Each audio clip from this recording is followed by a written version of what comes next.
We started Zepto about 10 months ago now. What we're doing is essentially quick commerce, 10-minute delivery. Started out with groceries, expanding to a couple new categories. It's been pretty fun, I think.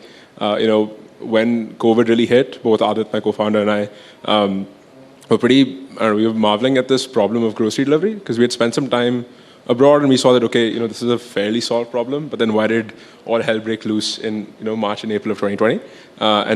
Is there anything we can do about it? And so, spent some time experimenting with different models of grocery delivery and then eventually sort of stumbled on this whole, dark store, quick commerce, 10-minute thing. And just ran a couple of pilots, seemed like customers really liked it, figured out a way of making it work operationally, obviously with good unit economics, and then started scaling from there. I think since August last year to today, we're now in about 10 cities in India, so the top 10 metros. And I think on the whole things are going well. I think as COVID does start to wane off, I think one of the things that won't really change is some of the habits that have been formed around delivery. I think the convenience that not just us, but in general, delivery companies were able to, provide to Indian consumers. I don't expect a lot of that to change. I think those habits will probably stick around for some time.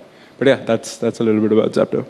So what was your funding requirement to expand into 10 cities at such a fast clip?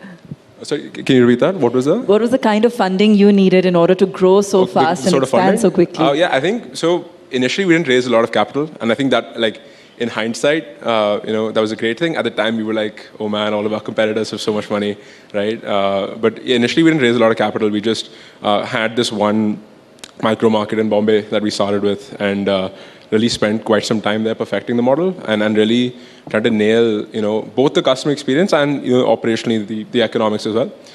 Once we were at a point where we were demonstrating both sides of it, that customers love it, they're retaining, they're ordering 2-3 more times a week, and consistently getting exactly what they ordered, good quality produce, and getting that in that committed time frame.